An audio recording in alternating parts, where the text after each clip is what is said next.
காரணம் என்னன்னு கேட்டால், தற்போது சைப்ரஸை பாதுகாக்கிறது பிரித்தானியாவுக்கு ரொம்ப தேவையாக இருக்குது. சைப்ரஸில் பிரித்தானியாவினுடைய பேஸ் இருக்குது. இது அமெரிக்காவோடு இணைந்து செய்யப்படுகிற ஒரு இராணுவ பேஸ். இந்தியா மன்னிப்பு கேட்டு விட்டார், சரண்டர் ஆகிவிட்டார்கள், எங்கள்கிட்ட வந்து மண்டியிட வேண்டும், இல்லை என்றால் கடுமையாக தாக்குவோம் எல்லாம் அமெரிக்க அதிபர் டொனால்ட் ட்ரம்ப் சொன்னார். சொன்னதோட அப்படியா சொல்லிக்கிட்டு இருக்கிற இந்தா வாங்கிக்கண்டு இப்ப திருப்பி அடிக்க ஆரம்பிச்சுட்டாங்க. 48 ஈரானிய கடற்படை கப்பல்களை நாங்கள் மூழ்கடித்திருக்கிறோம் அப்படின்னு சொல்லியிருக்கிறாரு. முதல் விவகாரம் என்னன்னா, ஈரானிடத்தில் 48 எந்த கப்பலை நீங்க மூழ்கடிச்சீங்க, என்ன வகையான கப்பல், எந்த எந்த இடத்தில் மூழ்கடித்தீர்கள் அப்படிங்கிற ஒரு கேள்வி இருக்கா? ஒரு பயங்கரமான வில்லாதி வில்லனை இறக்கி விட்டுருக்குது ஈரான். ஏற்கனவே அவங்க வந்து கரம் ஷேர் அடிச்சாங்க.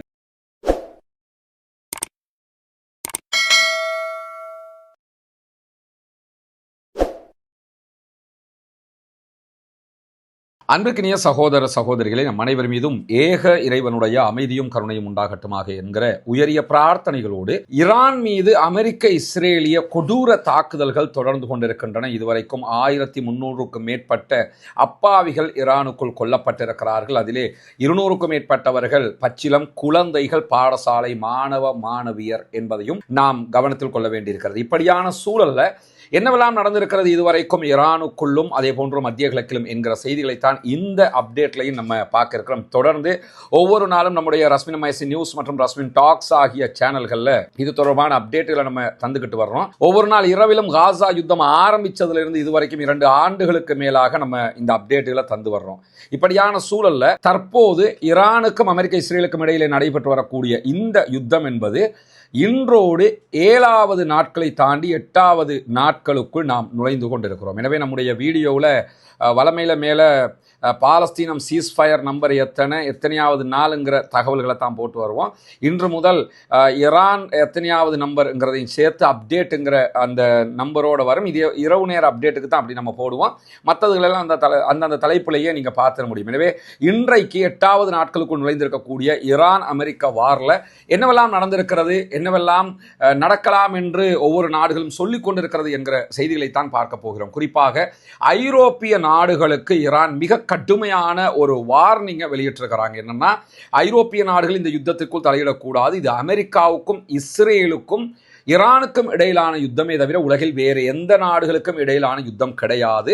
நாங்கள் அமெரிக்காவினுடைய இலக்குகளுக்கு மாத்திரம்தான் தாக்குதல் நடத்தி வருகிறோம், அமெரிக்காவோட பேஸுகளுக்கு அடிச்சு வர்றோம், அதே மாதிரி இஸ்ரேலுக்கு நாங்கள் தாக்குதல் நடத்தி வர்றோம், வேறு எந்த நாட்டையுமே நாங்கள் சீண்டவில்லை, தாக்குதல் நடத்தவில்லை. ஆனால் இதற்குள் வாலண்டியராக எந்த நாடாவது நுழைந்தால் அந்த அத்தனை நாடுகளையும் நாங்கள் தாக்குவோம் என்கிற அறிவிப்பை இன்றைக்கு மிக கடுமையான ஒரு வார்னிங்காக ஈரான் விடுத்திருப்பதை நம்ம பார்க்க முடியும். காரணம் என்னன்னு கேட்டால், தற்போது சைப்ரஸை பாதுகாக்க பிரித்தானியாவுக்கு ரொம்ப தேவையாக இருக்குது. சைப்ரஸ்ல பிரித்தானியாவினுடைய பேஸ் இருக்குது. இது அமெரிக்காவோடு இணைந்து செய்யப்படுகிற ஒரு இராணுவ பேஸ். ஆனால் இந்த பேஸை பயன்படுத்தனமாக இருந்தால் அமெரிக்கா பிரித்தானியாவினுடைய முழுமையான அனுமதி பெற வேண்டும் என்பதுதான் அந்த ஒப்பந்தத்தில் இருக்கக்கூடிய விவகாரம். இது எப்படி இருக்குதுன்னு சொல்லி சொன்னா, ஸ்பெயின்ல அமெரிக்காவுடைய இராணுவ தளம் இருக்குது. அமெரிக்காவுடைய அனுமதியை அமெரிக்கா ஸ்பெயின் இடத்துல பெறாம அதை பயன்படுத்த முடியாது. ஸ்பெயினோட அவர் ரொம்ப காண்டாகி பேசிக்கிட்டு இருக்காரு அமெரிக்க அதிபர். அதே மாதிரி தான் சைப்ரஸ் உடைய நிலை. இப்படியான சூழல்ல சைப்ரஸ் மீது தாக்குதல் நடத்தப்படலாம் என்கிற அச்சம் வரும்போது சைப்ரஸுக்கு பிரித்தானியாவுடைய விமானம் தாங்கி கப்பல் வந்திருக்கிறது. அவர்கள் அதை பாதுகாப்பதற்கான ஏற்பாடுகளை செய்கிறோம் என்று சொல்லியிருக்கக்கூடிய சூழல்ல பஹ்ரைனை பாதுகாக்கிறதுக்காக பிரிட்டன் ஒரு 3 வகையான ஹெலிகாப்டர்கள், அதாவது மிசைல்களை தடுக்கக்கூடிய ஹெலிகாப்டர்களை நாங்கள் உங்களுக்கு அனுப்புகிறோம், அதை வச்சு நீங்கள் பாதுகாத்துக் கொள்ளலாம் என்கிற அறிவிப்பை விடுத்திருக்கிறார்கள். இதை தாண்டி பிரான்சினுடைய அதிபர் இமானுவேல் மெக்ரான் என்ன பண்ணியிருக்கிறாருன்னு கேட்டால், நாங்கள் மத்திய கிழக்கு எங்களுடைய விமானம் தாங்கி கப்பலை அனுப்புகிறோம், அது அமெரிக்காவினுடைய USS ஆப்ரஹாம் லிங்கனோடு இணைந்து அல்லது அவர்களுடைய மற்ற கப்பல்களோடு இணைந்து எதிர்த்து வருகிற தாக்குதல்களை, ஈரானுடைய மிசைல்களை தடுக்கிற வேலையில் ஈடுபடும் என்கிற அறிவிப்புகளை அவரும் விடுத்திருக்கக்கூடிய சூழலை நம்ம பார்க்க முடிகிறது. இப்படியான ஒரு நிலையில தான் எந்த நாடும் இதுல வேலை இல்லாம தலையிடாதீங்க, எங்களுக்கும் அமெரிக்காவுக்கும் இஸ்ரேலுக்கும் இடையிலான சண்டைகளை நீங்க உள்ள வந்தீங்கன்னா கண்டிப்பாக உங்க மேல நாங்க அட்டாக் பண்ணுவோம் என்கிற செய்திகளை இன்றைக்கு ஈரான் திட்ட தெளிவாக சொல்லி இருக்கிறார்கள். நாங்கள் அரபு நாடுகள் எதையுமே தாக்கல, அரபு நாடுகளுக்கு உள்ள போய் எக்ஸ்ட்ரா தாக்குதல் நடத்தப்பட்ட பகுதிகளுக்கு நாங்கள் மன்னிப்பு கேட்கிறோம்னு சொல்லி மசூத் பெசக்ஷியன் மன்னிப்பு கேட்டிருக்கிறது உங்களுக்கு தெரியும். ஏன்னா இந்த மசூத் பெசக்ஷியனுடைய மன்னிப்பை பல பேரும் வேற மாதிரி புரிஞ்சுக்கிட்டு இருக்கிறாங்க. பல பேருங்கிறத தாண்டி இந்த அமெரிக்காவுடைய அதிபருங்கிற பேர்ல ஒன்று இருக்குதா இல்லையா, அதுவே அறகுறையா புரிஞ்சு ஒரு ஸ்டேட்மெண்ட்டை போட்டதோடு அந்த ஆள் என்ன பண்ணிட்டானா எகிரி அடிக்க ஆரம்பிச்சிட்டாரு. அல்லாண்டு சொல்லி அவங்க சொன்னதை கேட்டுக்கிட்டு போயிருக்கலாம். இனி மன்னிப்பு கேட்டு விட்டார், சரண்டர் ஆகிவிட்டார்கள், எங்கள்கிட்ட மண்டியிட வேண்டும், இல்லை என்றால் கடுமையாக தாக்குவோம் எல்லாம் அமெரிக்க அதிபர் டொனால்ட் ட்ரம்ப் சொன்னார். சொன்னதோட அப்படியா சொல்லிக்கிட்டு இருக்கிற இந்தா வாங்கிக்கண்டு இப்போ திருப்பி அடிக்க ஆரம்பிச்சிட்டாங்க.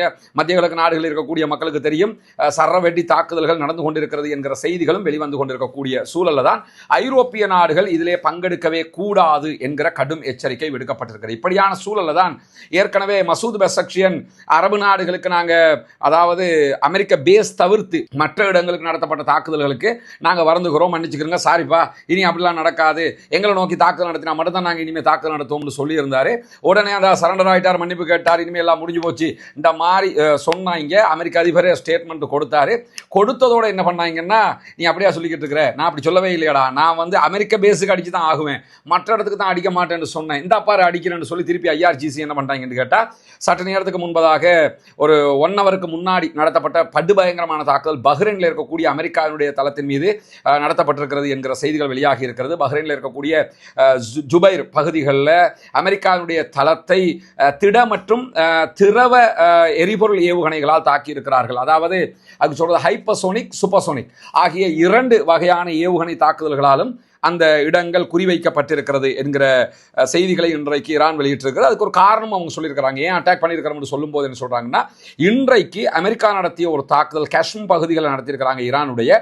அந்த பகுதியில் உப்பு நீரை குடிநீராக்குற ஒரு திட்டம், ஒரு பெரிய ஃபேக்டரி இருக்குது. அந்த ஃபேக்டரியை இலக்கு வச்சு தான் தாக்குதல் நடத்தியிருக்கிறாங்க. எனவே உப்பு நீரை குடிநீராக்கி கிட்டத்தட்ட 30 கிராமங்களுக்கு தண்ணீர் கொடுத்து கொண்டிருக்கிறது ஈரான் அந்த பகுதிகளில், காஷ்மீர் பகுதிகளில்.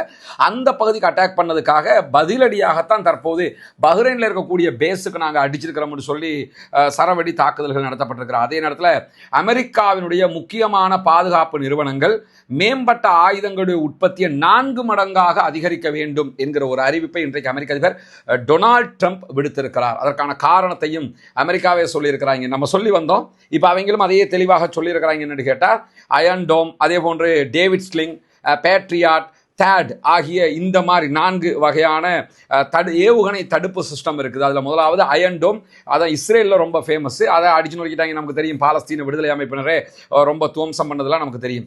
அதற்கு அடுத்ததாக டேவிட் ஸ்லிங் இருக்குது.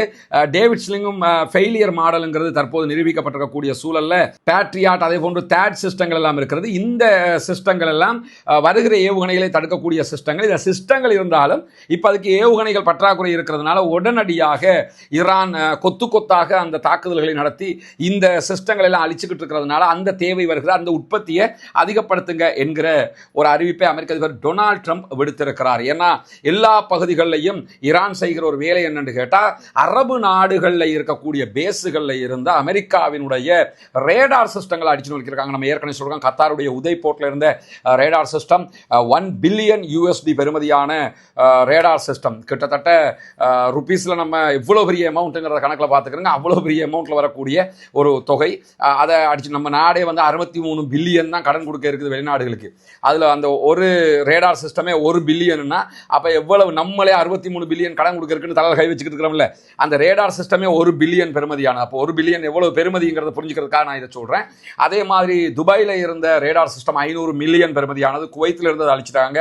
அதே மாதிரி இன்றைக்கு காலையில் ஜோர்டானில் இருந்ததையும் அழிச்சிட்டாங்க.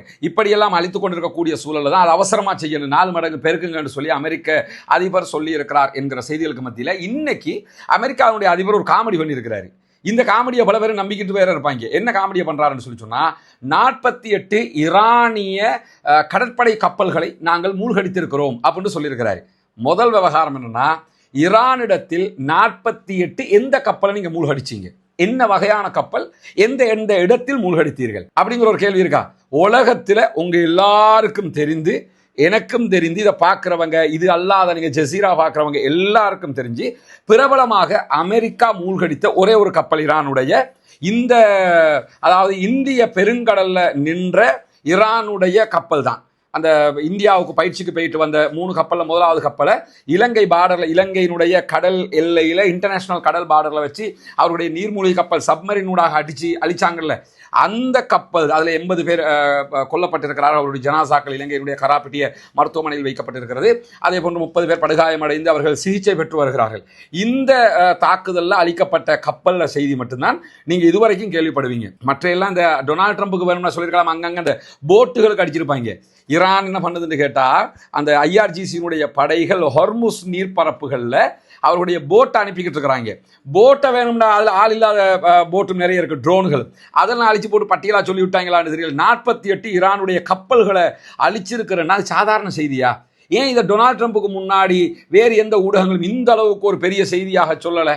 ஈரானுடைய ஊடகங்களும் ஏன் இந்த அளவுக்கு சொல்லலை? ஈரானுடைய எதிரி ஊடகங்கள் ஏன் இந்த அளவுக்கு இதை சொல்லலைங்கிற கேள்வியெல்லாம் இருக்கிறதா இல்லையா? எனவே இது அமெரிக்க அதிபர் டொனால்ட் ட்ரம்ப் மிகைப்படுத்தி இல்லாததை உருவாக்கி சொல்கிறார் என்பதை புரிந்து கொள்ளுங்கள். அதை தாண்டி இன்றைக்கு இஸ்ரேல் வெளியிட்டிருக்கக்கூடிய ஒரு அறிவிப்பில் என்ன சொல்றாங்கன்னா, ஒரே நாளில் நேற்று இரவு மட்டும் ஈரானுடைய எல்லைகளுக்கு அப்பால் ஈரான் சென்று தாக்குதல்களை நடத்தக்கூடிய 16 விமானங்களை அழித்திருக்கிறோம் அப்படின்னு சொல்லியிருக்கிறாங்க. இங்க ஒன்றை கவனிச்சுக்கிறங்க, 16 விமானங்கள் அழிக்கப்பட்டிருந்தால் அது எவ்வளவு பெரிய செய்தியாக மாறி இருக்கும். 2வது, ஈரான் எல்லைகளுக்கு அப்பால் சென்று விமானத்தில் தாக்குதல் நடத்துகிறார்கள் என்கிறது இந்த செய்தியை தவிர இதுக்கு முன்னாடி எங்கேயாவது கேள்விப்பட்டீங்களா அங்கிறத சொல்லுங்க பார்ப்போம். ஏன்னா ஈரான் முழுக்க வந்து ஹைப்பர்சோனிக், சூப்பர்சோனிக் மற்ற ஏவுகணை அட்டாக் பண்றாங்க. ரொம்ப ரேராக என்ன பண்றான்னு கேட்டா அப்பப்ப விமான தாக்குதல்கள் நடத்துகிறார்கள். அந்த விமான தாக்குதல்களும் இதுவரைக்கும் வெளிநாடுகள்ல, குவைத்திலயோ பஹ்ரைன்லோ மற்ற இடங்களில் விமானத்தில் போயெல்லாம் குண்டு இதுவரைக்கும் போட்டதாக பெரும்பாலும் நீங்க செய்திகள் எதையும் பார்க்கல. ஆனா இவங்க என்ன சொல்றாங்கன்னா 14 இப்படிப்பட்ட 16 விமானங்களை நாங்க அழிச்சிருக்கிறோம்ங்கிறாங்க. எனவே இந்த 16 விமானங்களுக்கு அவங்க தாக்குதல் நடத்தி அழிச்சிருந்தா அது எவ்வளவு பெரிய செய்தியாக இருக்கும்ங்கிறத புரிஞ்சுக்கிறங்க. எனவே இது வளமையாக அவங்க பொய்யிலே மூழ்கி இருக்கிறார்கள்ங்கிறதுனால வந்திருக்கக்கூடிய ஒரு செய்தி. அதை தாண்டி இன்றைக்கு வெளியாகி இருக்கக்கூடிய ஒரு செய்தி, சென்டகாம் வெளியிட்டிருக்கக்கூடிய செய்தி. இப்போ இந்த செய்தி, அதாவது ஐஆர்ஜிசி அட்டாக் பண்ணினதாக செய்யக்கூடிய செய்தியெல்லாம் நீங்கள் பார்த்தீங்கன்னு சொல்லி சொன்னால், அந்த செய்தியில் ஒன்றும் அமெரிக்காவுடைய சென்டகாம் ஆமாம் எஸ் அப்படி நடந்திருக்குன்னு சொல்லுவாங்க. கடலில் நடக்கக்கூடிய அட்டாக்குகளை பொறுத்தவரையில் யூகேயினுடைய கடல் சார் ஆய்வு மையம் என்ன செய்யும் என்று கேட்டால் எஸ் அப்படி ஒரு அட்டாக் நடந்திருக்குன்னு சொல்லுவாங்க. இப்பொழுது வளைகுடாவுக்குள்ள நுழைகிற எந்த ஒரு அமெரிக்க கப்பலும் கடலின் அடிக்குள் மூழ்கடிக்க செய்யப்படும் என்று சொல்லி ஹர்முஸ் ஜலசந்தி வழியாக போகிற யாராக இருந்தாலும் நாங்கள் அட்டாக் பண்ணுவோம்னு சொல்லி ட்ரம்ப் சொன்னதுக்கு பிறகு ஈரான் அறிவிச்சிருக்கு. ட்ரம்ப் என்ன சொன்னார்னா, ஹார்முஸ்ல நாங்கள் பாதுகாப்பாக பலப்படுத்தியிருக்கிறோம், எந்த கப்பல்னாலும் வாங்க, நாங்கள் அப்படி பாதுகாப்பாக கூட்டிகிட்டு போகிறோம், உன் கப்பலையே உனக்கு பாதுகாத்துக்க துப்பு இல்லை, நீ எப்படி அடுத்தவங்க கப்பலை கூட்டிகிட்டு போவாங்கிற கேள்வி இருக்கா இல்லையா? அதுக்கு தான் என்ன சொல்லியிருக்காங்கன்னு கேட்டால், அவனை நம்பி எவனா உள்ள வந்தீங்க தொலைச்சு விடுவோம் பார்த்துக்க அப்படின்னு சொல்லியிருக்கிறாங்க. சொன்னது மட்டும் இல்லாமல் கப்பல்களுக்கு அட்டாக்கும் பண்ணியிருக்கக்கூடிய சூழல்களில் தான் ஈரானுடைய அதிபர் மசூத் பெசக்ஷியன் மீண்டும் ஒரு அறிவிப்பை விடுத்திருக்கிறார். அந்த அறிவிப்பு அழகா சொல்லியிருக்கிறார். என்னன்னு கேட்டால், ஈரான் தன்னுடைய அண்டை நாடுகளாக இருக்கிற நட்பு நாடுகள் எதையுமே நாங்கள் தாக்கலை, அமெரிக்காவினுடைய தளங்கள், அமெரிக்காவினுடைய ஆயுத நிறுவல்கள், அமெரிக்காவினுடைய வசதி வாய்ப்புகள், இதுகளைத்தான் நாங்கள் தாக்கல் நடத்தி அழிச்சுக்கிட்டு இருக்கிறோம் அப்படிங்கிறாரு. இந்த மன்னிப்பை எல்லாரும் வேற மாதிரி புரிஞ்சுக்கிட்டாங்களா? அதை கிளியரிஃபிகேஷனோடு தர்றாரு. என்னன்னா, மன்னிப்பு எதுக்குன்னு கேட்டால், இப்போ அமெரிக்காவோட தளம் அல்லாமல் வேறு எங்கேயாவது அட்டாக் ஆகிருக்கும்ல, அதுக்கு கூட இன்றைக்கு யூஎன்ல ஈரானுடைய யூஎனுக்கு பொறுப்பாக இருக்கக்கூடிய அம்பாசிடர் ஒரு விளக்கம் சொல்றாரு. என்னன்னா, எங்களுடைய ஆயுதங்கள் சில பொழுதுகளில் அரபு நாடுகளில் பொதுமக்கள் இருக்கக்கூடிய பகுதிகளில் போய் விழுந்திருக்கு. அதுக்கு காரணம் என்னன்னா, 2 ஒன்று இன்டர்கப்ட் பண்றாங்க, நாங்கள் அட்டாக் பண்ணும்போது அதை தடுக்கிறாங்க, அந்த தடுக்கிறது வெடிச்சு செதறி சில பகுதிகளில் போய் விழுகுது.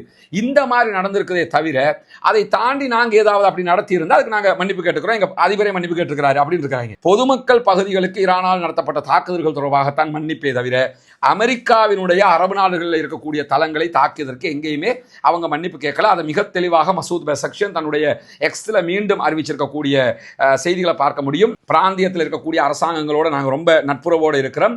ஈரானிய இஸ்லாமிய குடியரசு அதில் மிகவும் தெளிவாக இருக்கிறது. அது மட்டும் இல்லாமல் அமெரிக்கா, இந்த யுத்தம் அமெரிக்கா அதே போன்று இஸ்ரேலுடைய இராணுவ ஆக்கிரமிப்புக்கு எதிராக எங்களை பாதுகாத்துக் கொள்வதற்காக நாங்கள் நடத்துகிற ஒரு உள்ளார்ந்த உரிமை சார்ந்த ஒரு யுத்தமாக இருக்கிறது. நாங்கள் எங்களுடைய அண்டை மற்றும் நட்பு நாடுகளை நாங்கள் ஒருபோதும் நாங்கள் தாக்கலை. அதே நேரத்தில் பிராந்தியத்தில் இருக்கக்கூடிய அமெரிக்காவினுடைய தளங்கள் எல்லாத்தையும் நாங்கள் தாக்கிக்கிட்டு இருக்கிறோம், கன்ஃபார்மாக தாக்குவோம்ட்டாங்க. பிரித்து விளங்கிக்கிறங்க. அரபு நாடுகளுக்குள்ள பொதுமக்கள் இருக்கக்கூடிய இடங்களை தாக்க மாட்டோம், தாக்கியிருந்தா மன்னிச்சுக்கிறங்க, இதுதான் மன்னிப்பு. இதே நேரம் அமெரிக்காவுடைய இலக்குகள் தாக்காமல் இருக்கப்படாது, தாக்கித்தான் ஆகுவோம் என்று சொல்லிட்டாங்க.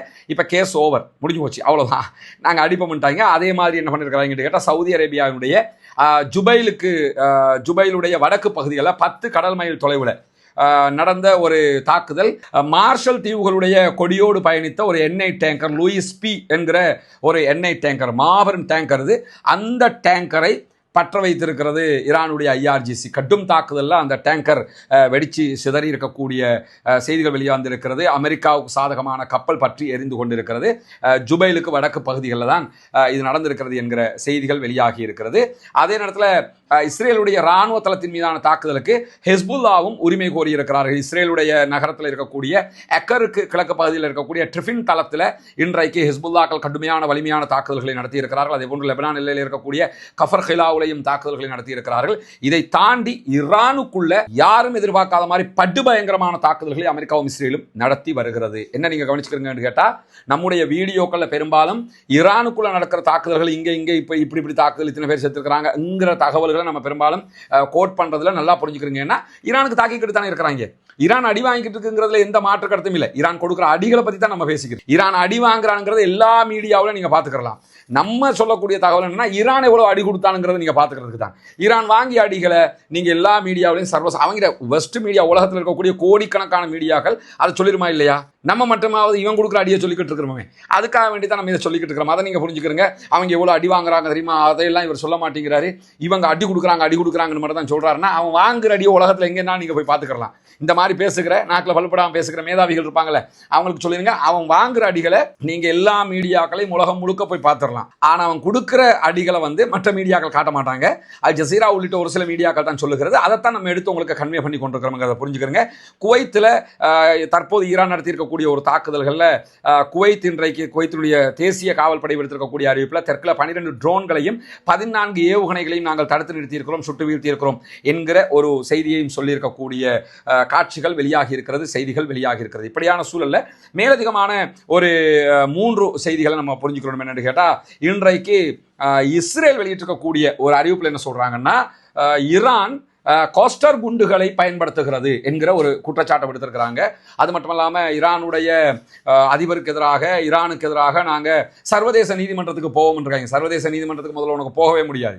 சர்வதேச நீதிமன்றத்தில் தேடப்படும் குற்றவாளியாக பெஞ்சமின் நெத்தன்யாகு அறிவிக்கப்பட்டிருக்கிறார், ஸ்டாமர் அறிவிக்கப்பட்டிருக்கிறார், அவர்களுடைய பல மந்திரிகள் அறிவிக்கப்பட்டிருக்கிறார்கள். எனவே அவங்க சர்வதேச நீதிமன்றத்துக்கு முதல்ல அவங்களுக்கே போகலாது, ஒன்னையே தேடிக்கிட்டு இருக்காங்க. இனி எப்படா சர்வதேச நீதிமன்றத்துக்கு போகும்? ரெண்டாவது, சர்வதேச நீதிமன்றத்தை ஏற்றுக்கொண்ட ஒரு அமைப்பு அல்ல இஸ்ரேல் என்பது. இஸ்ரேலும் அமெரிக்காவும் அதுல உறுப்பினர்களே கிடையாது. உறுப்பினர்கள் இல்லாம நீங்க போய் எப்படி உரிமை கோர போவீங்க?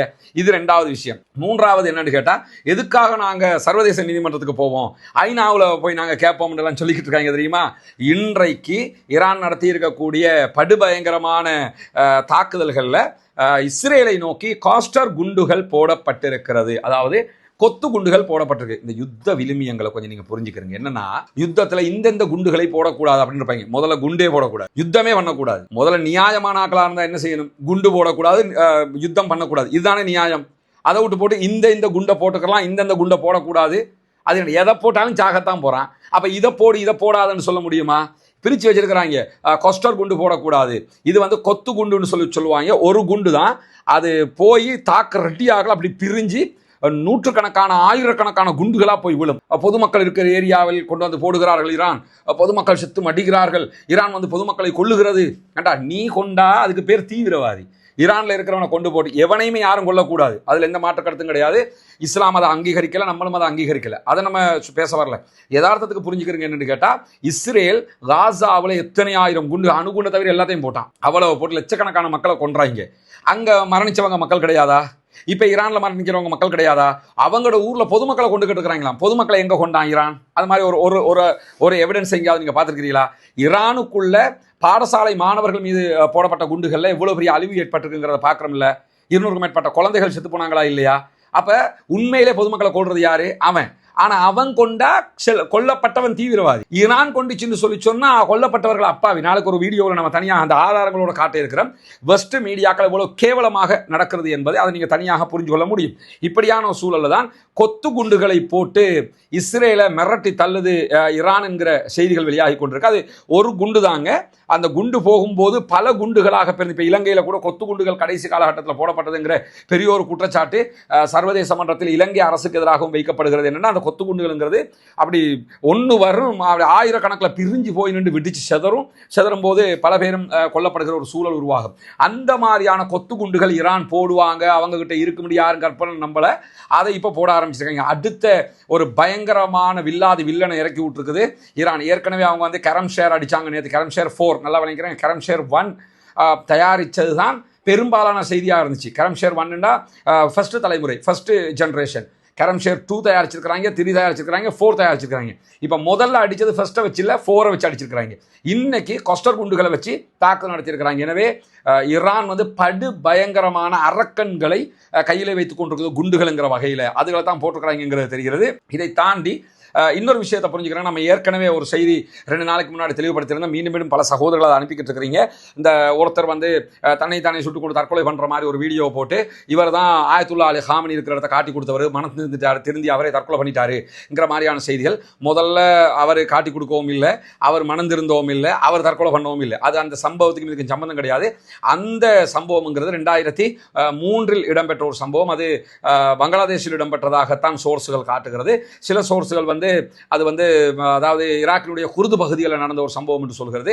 எது எப்படி போனாலும் அது இந்த ஆயத்துல்லா அலி ஹாமனியோட சம்பந்தப்பட்ட சம்பவம் கிடையாதுங்கிறத புரிஞ்சுக்கிறீங்க. அதை தாண்டி விளாடிமிர் புட்டின் அவர்களுடைய ரஷ்ய அதிபர் விளாடிமிர் புட்டினுடைய எக்ஸ் பக்கம் அதிலே வரக்கூடிய தகவல்கள் என்று சொல்லி பார்த்தா அச்சியாசல் அது மாதிரியே இருக்கும். அது மாதிரி ஒரு இமேஜ் பரவுது. என்னன்னா, அமெரிக்காவுடைய டெல்டா படை ஈரானுக்குள் நுழைந்தது. அதை வச்சு சில பேர் வீடியோ கூட பேசுகிறாங்க.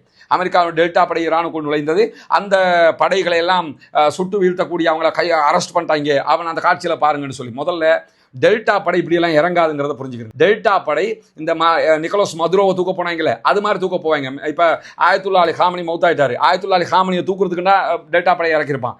இல்லைன்னு சொல்லி சொன்னால் அந்த மாதிரி விஷயங்களுக்கு தான் அவங்க இறக்குவாங்க. இல்லைன்னு சொல்லி சொன்னால் பெசக்ஷன் மாதிரி ஒருத்தரை அரெஸ்ட் பண்ணணும்னா அதுகளுக்கு இறக்குவாங்க. இந்த யுத்தத்தில் நாங்கள் தரைப்படையை இறக்குற ஐடியாவே இது வரைக்கும் இல்லை. அதனால தான் குர்துகளை அனுப்ப பார்க்குறான். அப்போ முதல்ல டெல்டா படை ஈரானுக்குள்ளே போகவும் இல்லை, அப்படியான எந்த சம்பவங்கள் நடக்கவும் இல்லை. அந்த மாதிரியான சம்பவங்களை பரப்ப வேணாம். எந்த ஒரு செய்தியாக இருந்தாலும் முடிஞ்ச வரைக்கும் உண்மையாக பொய்யாங்கிறத பார்த்துட்டு பரப்புங்க. அதை நம்ம சந்தோஷத்தில் நம்ம அப்படி பரப்பிடுவோம். ஆனால் அது தவறான விஷயம். கஃபாபில் மரி கதிபனை யோகதி சபிக்குள்ளி மாசாமியை கேள்விப்பட்டதெல்லாம் பரப்புறது பொய்யன் என்பதற்கு போதுமான சான்றுங்கிறாங்க ரசூலுல்லாஹ். புனிதமிக்க ரமதானுடைய காலத்தில் அந்த மாதிரி விஷயங்கள் எல்லாம் செஞ்சிடக்கூடாது. அதை தாண்டி சில சகோதரர்கள் இருக்கிறாங்க, அவங்களுக்கு ஈரான் தோக்குதா ஜெயிக்குதாங்கிறத தாண்டி இஸ்ரேல் தோத்துடக்கூடாது. ஏன்னா ஈரான்கிட்ட போய் இஸ்ரேல் தோத்துருச்சுன்னு அவ்வளவு கவலை அவங்களுக்கு இஸ்ரேல் மேலே. இது நான் மாற்று மத நண்பர்கள் அப்படி யோசிச்சாங்கன்னா அதை ரெண்டாவது வச்சுக்கிறோம். முஸ்லீம் என்று சொல்லிக்கொள்ளக்கூடிய சில பேரை அப்படி சொல்லிக்கிட்டு தெரியாங்க. அவங்களுக்கெல்லாம் தனியாக நம்ம ஒரு வீடியோ போட்டிருக்கிறோம். இந்த நேரத்தில் நம்ம இஸ்ரேலை ஆதரிக்க வேண்டுமா, அமெரிக்காவை ஆதரிக்க வேண்டுமா, ஈரானை ஆதரிக்க வேண்டுமா, ரசூலுல்லாவுடைய தீர்ப்பு எப்படி இருந்தது, ரசூலுல்லாவுடைய காலத்தில் எப்படி இருந்ததுங்கிற தனி வீடியோவாக போட்டிருக்கோம். பார்க்காத சகோதரரை பார்த்துக்கிறங்க. இதை தாண்டி ஈரான் அழிந்து போக வேண்டும், ஈரான் நாசமாக போக வேண்டும் என்றெல்லாம் பேசுகிறவங்க அது அவங்க நம்ம இனி அதுக்கடுத்து பேச முடியலை. ஏன்னா அவங்களுக்கு ஜியோ பாலிட்டிக்ஸும் தெரியல, மார்க்கமும் தெரியலன்னு தான் சொல்ல வேண்டி வரும். அவங்களுடைய விருப்பம், அது அவங்களுக்கு அவங்க அழிஞ்சு போகணும்னு விருப்பம். அந்த விருப்பத்தை அவங்க சொல்லிக் கொண்டிருக்கிறாங்கன்னு புரிஞ்சுக்கிறங்க. அதெல்லாம் நம்ம கண்டுக்கிறவே தேவையில்லை. ஈரான் வெற்றியை நோக்கித்தான் இந்த நிமிடம் வரைக்கும் நகர்ந்து கொண்டிருக்கிறது. அதை புரிந்து கொள்ளுங்கள். ஈரான் தோல்வியை நோக்கி நகரவில்லை, வெற்றியை நோக்கி. இதற்கு பிறகு எது நடக்குதோ அது நடந்து விட்டு போகுது. அது அல்லாஹ் எழுதி வச்ச மாதிரி நடக்கும். இதுவரைக்கும் அல்லாஹ்வுடைய நியதி ஈரானுடைய கை ஓங்கித்தான் இருக்கிறது, வெற்றியை நோக்கித்தான் போய்கொண்டிருக்கிறது. அல்ஹம்துலில்லாஹ். எனவே ஆக்கிரமிப்பாளர்களுக்கும் அடக்குமுறையாளர்களுக்கும் ஈரான் கடைசி முடிவை இன்ஷா அல்லாஹ் இந்த யுத்தத்தில் கட்டுவதற்கான வாய்ப்பு இருக்கிறது. காசாவில் மக்களை கொத்து கொத்தாக கொன்று குவித்தார்கள், லெபனானில் கொத்து கொத்தாக கொன்று குவித்தார்கள், யமனிலே கொத்து கொத்தாக கொன்று குவித்தார்கள். இப்படி உலகம் முழுவதும் இதற்கு முன்பதாக ஈராக்கு, ஆப்கானிஸ்தான், வியட்நாம், இப்படி எத்தனை நாடுகளில் அந்நியாயமாக சென்று ஒரு நாட்டினுடைய அதிபரையே கையில் தூக்கி கடத்திக்கிட்டு போனாங்க. இந்த மாதிரி எல்லாம் வேலையை செஞ்சவங்க இப்பொழுது ஈரானிடம் போய் சிக்கிக் கொண்டிருக்கிறார்கள். இந்த நிமிடம் வரைக்கும் ஈரானுடைய கை ஓங்கி இருக்கிறது. அவர்கள் வெற்றியை நோக்கித்தான் போய்கொண்டிருக்கிறார்கள் அல்லாஹ்வுடைய உதவியில், அல்ஹம்துலில்லாஹ். அதே நேரத்தில் அவர்கள் பல நாடுகளுக்கும் அரபு நாடுகளுக்கு நடத்தக்கூடிய தாக்குதல்களையும் மிக தெளிவாக இது உங்களை நோக்கிய தாக்குதல் அல்ல, அமெரிக்கன் பேஸை நோக்கிய தாக்குதல் என்று சொல்லியிருக்கிறாங்க. இந்த வீடியோவை நீங்கள் பார்த்து கொண்டிருக்கக்கூடிய இந்த தருணத்திலையும் துபாயினுடைய பகுதிகள் மேலே, அமெரிக்காவுடைய பேஸ் மேலே தாக்குதல்கள் நடத்தப்படக்கூடிய காட்சிகள் பதிவாகி கொண்டிருப்பதை நீங்கள் உணர முடியும். எனவே அமெரிக்காவுடைய அடக்குமுறைகளுக்கு எதிராக யாராவது பேச முடியுமா என்று இருந்த நேரத்தில் ஈரான் அதற்கு பதில் கொடுத்து கொண்டிருக்கிறது. எனவே இந்த நிமிடம் வரைக்கும் உண்டான தரவுகளை வைத்து ஈரானுடைய வெற்றியை நாம் இதுவரைக்கும் சொல்லிக்கொண்டே இருக்கிறோம். ஈரான் இதை தாண்டி தோல்வி அடையுமாக இருந்தால் ஆமாம் ஈரான் தோத்துட்டாங்க என்கிற செய்திகளையும் உங்களுக்கு நம்ம தரதுக்கு தயாராக இருக்கும். ஆனால் அமெரிக்க அதிபர் டொனால்ட் ட்ரம்பினுடைய கூத்துக்கள் நீங்கள் பார்த்தீங்கன்னா தெரியும், ஈரானை வாயில தோக்கடிச்சுக்கிறதுக்கு ட்ரை பண்ணி கொண்டிருக்கிறார். மசூத் பெசக்ஷன் எதை சொன்னாரோ அதை மாற்றி சொல்லி அவங்க தோத்துட்டாங்க, விட்டுட்டாங்க, சரண்டர் ஆகணும்னு முடிய கபருக்கு போகிற வரைக்கும் சரண்டர் கிடையாதுன்னு திட்ட தெளிவாக சொல்லிட்டார். எனவே ஈரான் மிக தெளிவான பதிலடிகளை கொடுத்து கொண்டிருக்கிறது, கொடுப்பதற்கு தயாராகவும் இருக்கிறது என்கிற செய்திகள் தான் தொடர்ந்து வந்து கொண்டிருக்கு. ஆக்கிரமிப்புகள் நிறுத்தப்பட வேண்டும், ஈரான் மீதான ஆக்கிரமிப்பு நிறுத்தப்பட வேண்டும், மத்திய கிழக்கிலே அமைதி தொடர வேண்டும், அதே போன்று உலகம் முழுவதும் அமைதி பூங்காவாக மாற வேண்டும் என்கிற உயரிய பிரார்த்தனைகளை முன்வைக்கிற அதே நேரம் இதெல்லாம் பார்த்தீங்கன்னா அவங்க அவங்களுடைய கிச்சனில் தான் நம்ம நிற்கிறோம். இது யானை வரக்கூடிய ஒரு பகுதி. அது மட்டும் இல்லாமல் பெண்கள் இந்த வீடுகளில் இரவு நேரத்திலையும் பகல் நேரத்திலையும் இந்த கதவுகள் எல்லாம் எடுக்கிறதுக்கு முடியலை, அந்த அளவுக்கு இருக்கக்கூடிய ஒரு தெரிச்ச நிலையில், அழிஞ்ச நிலையில் இருக்குது. புனிதமிக்க ரமலானுடைய மாதத்தில் இலங்கையினுடைய பொத்துவில் பகுதிகளில் இருக்கக்கூடிய சர்வோதயபுரம் ஹிஜ்ரத் நகர் என்கிற பகுதிகளில் வீட்டு திட்டம் ஒன்றை நடைமுறைப்படுத்துவதற்கான ஒரு முயற்சியை நீங்கள் அறிஞ்சிருப்பீங்க. புனிதமிக்க இஸ்லாமிய மார்க்கத்தை ஏற்றுக்கொண்டிருக்கக்கூடிய சகோதரர்கள் அவங்க படுகிற கஷ்டங்கள் இங்கே நம்ம பார்த்தோம்னா வாழ்வதற்கான ஒரு சூழலே இங்கே கிடையாது என்பதுதான் யதார்த்தமான உண்மையாக இருக்கிறது. ஏன்னா ஆரி காலம் ஏதோ ஒரு வகையில் அவங்களுக்கு தண்ணீர் கிடைச்சிருது, குளங்கள்லாம் அங்கே எடுத்துடுறாங்க. இதே கோடை காலம்னு வந்து இப்போ நம்ம வந்திருக்கிறது கோடை காலம், கடுமையான வெயில், பாலைவனத்துக்கு நிகரான வெயில் அடிக்கக்கூடிய ஒரு காலகட்டம் இது. இந்த காலகட்டங்களில் வாரத்தில் ஒரு முறை தான் தண்ணீர் வரும் அவங்களுக்கு. அதுல இருந்து அவங்க தண்ணி எடுத்து ஒரு வாரத்துக்கான தண்ணி அவங்க குடிக்கிறதுக்கு எடுத்துக்கிறணும், மற்ற தேவைகளுக்கு வெளியில இருந்து அவங்க தனியாக எடுத்துக்கிற வேண்டி இருக்கிறது. ஒரு 110 குடும்பங்கள் இருக்கிறாங்க. இருக்கக்கூடிய வீடுகள், இந்த வீடுகள் எதுவும் அவங்களுக்கு சொந்தமானது கிடையாது, வேறு ஆட்களுக்கு சொந்தமான வீடுகள் எடுத்து அவங்க கொஞ்சம் திருத்த பணிகளை செஞ்சு இருந்துகிட்டு இருக்கிறாங்க. இது கிச்சன் தனி, ஹால் தனிங்கிற எந்த ஒரு வேறுபாடும் இந்த வீடுகளுக்கு கிடையாது.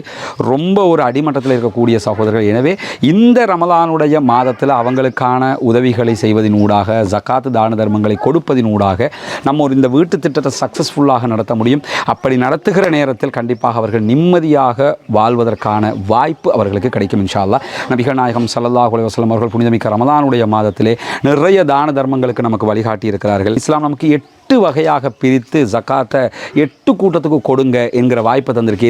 எந்த பகுதிகளிலையும் ஏதாவது அந்த கூட்டத்தில் ஒரு சாரார் இருப்பாங்க.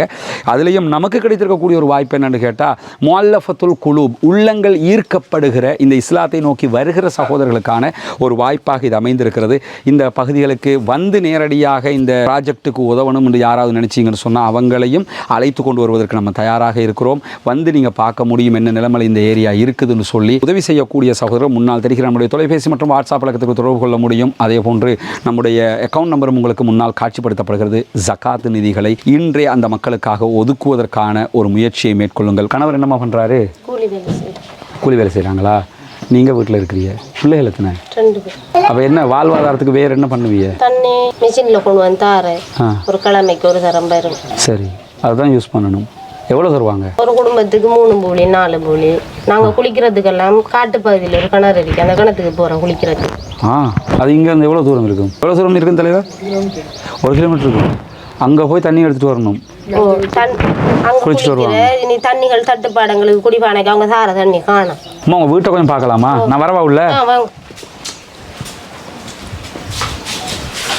ஓ, இதெல்லாம் எங்களோட வசதிக்கு ஏற்ற மாதிரி கூலி தொழில் செஞ்சு இந்த கை மரங்களை வாங்கி போட்டிருக்கிறோம் நாங்கள். ஓ, நீங்கள் எப்போ அவங்க வீட்டை கேட்குறாங்களோ அப்போ கொடுத்துட்டு போயிடணும். ஓ, அது வாங்க.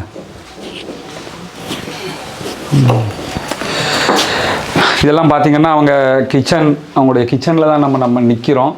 இது யானை வரக்கூடிய ஒரு பகுதி. அது மட்டும் இல்லாமல் பெண்கள் இந்த வீடுகளில் இரவு நேரத்திலையும் பகல் நேரத்திலையும் இந்த கதவுகள் எல்லாம் எடுக்கிறதுக்கு முடியலை, அந்த அளவுக்கு இருக்கக்கூடிய ஒரு தெரிச்ச நிலையில், அழிஞ்ச நிலையில் இருக்குது. இதுதான் அவங்க சமையல் கட்டு.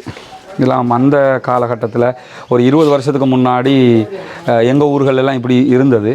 ஆனால் இப்போ அப்படி கிடையாது. இந்த சமையல் கட்டில் தான் அவங்க அந்த வேலைகளை பார்க்குறாங்க.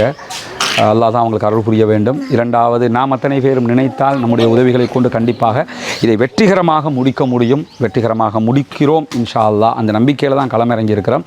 ஏற்கனவே நம்ம சொன்ன மாதிரி இவற்றையெல்லாம் பார்க்குறதுக்கு விரும்புகிற சகோதரர், நாங்கள் வந்து நேரில் பார்க்கணும்னு நினச்சிங்கன்னா அத்தனை சகோதரர்களையும் நீங்கள் விரும்புகிற சகோதரர்கள் நம்ம அழைச்சிக்கிட்டு வந்தும் காட்டுறதுக்கு தயாராக இருக்கிறோம்.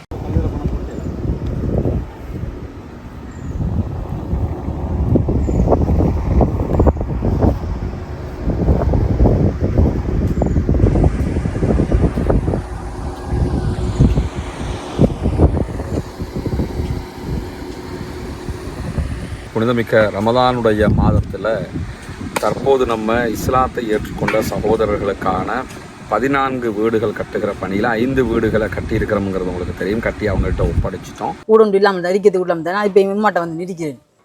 கடி சந்தோஷம் கட்டி தந்தது. இது உங்களோட வீடு. இனி ஃபவுமி வேலை நடக்குதாண்டெல்லாம் பார்க்குற மடர் வேலையெல்லாம் முடிச்சிட்டோம் நாங்கள். சரிதானே? உங்களுக்கு எப்படிமா சந்தோஷமா? நிறைய பேருக்கு உதவி செஞ்சிருக்கிறாங்க. அவங்களுக்கு என்ன சொல்ல நினைக்கிறீங்க? எங்களுக்கு இவ்வளவு தந்தது எங்களுக்கு மிச்சம் நன்றி. துவா செய்யுங்க. சரியா? தொழுகை, நோன்பு அதுகளை எல்லாம் ரொம்ப கடைப்பிடிச்சு கொள்ளணும். மார்க்க விஷயங்கள் தானே. அல்லாட்ட நம்ம உலகத்துக்கு எங்களால் முடிஞ்சதை நாங்கள் செஞ்சிட்டோம். மறுமைக்கு நீங்கள் தான் தேடிக்கொள்ளணும். சரிதானே? இந்த வீடு கட்டி முடிஞ்சதோடு நாங்கள் வர்றோம். அவங்களோட மனைவி வந்துட்டாங்க வீட்டுக்கு. கேட்கும்போது என்ன சொன்னாருண்டா, நான் இதுக்குத்தான் நினைப்பேன், அந்த வீடு நீங்கள் கட்டி தந்துட்டீங்க, எனவே நாங்கள் இனி சந்தோஷமாக இருப்போம். என் பிள்ளைகள் இப்போ நிம்மதியாக பழக்கக்கூடிய அளவுக்கு நிம்மதியாரி அல்லாஹ் அவங்களோட எண்ணங்களை பேசாக்குவோம் இன்ஷா அல்லாஹ். மீதி 9 வீடுகளுக்கான வேலைகளை ஆரம்பிச்சிருக்கிறோம். எனவே இந்த புனிதமிக்க ரமலானுடைய மாதத்தில் இஸ்லாத்தை ஏற்றுக்கொண்ட சகோதரர்களுக்காக ஜக்காத்தில் இருந்து ஒரு போர்ஷன் நம்ம கொடுக்க முடியும். அவர்களுக்கு கடமையாக இருக்கிறது கொடுப்பது. எனவே அந்த உதவியை தாராளமாக செய்து வழங்குங்கள். இன்னும் சொல்லப்போனால் அந்த சகோதரர்களுக்கு நீங்கள் ஜக்காத்தில் இஸ்லாத்தை ஏற்றுக்கொண்டவர்களுக்குரிய பங்காகவும் அவர்களுக்கு உதவ முடியும். மிஸ்கீன்களுக்குரிய பங்காகவும் உதவ முடியும். ஃபக்கீர்களுக்குரிய பங்காகவும் அவர்களுக்கு உதவ முடியும். இந்த 3 கேட்டகரிக்குள்ளேயும் வரக்கூடிய மக்களாகத்தான் அவங்க இருக்கிறாங்க. எனவே உங்களால் முடிந்த உதவிகளை, தான தர்மங்களை இதற்காக வாரி வழங்குமாறு அன்பாக கேட்டுக்கொள்கிறேன். நம்ம ஆரம்பிச்சிருக்கக்கூடிய இந்த பணி நம்ம தான் முடிக்கணுங்கிற வகையில் உங்களால் எவ்வளவு முடியுமோ அவ்வளவு உதவிகளை இதற்காக வாரி வழங்குங்கள். நாளை மறுமையிலே நிரப்பமான கூலிகளை பெற்றுக்கொள்ளுங்கள்.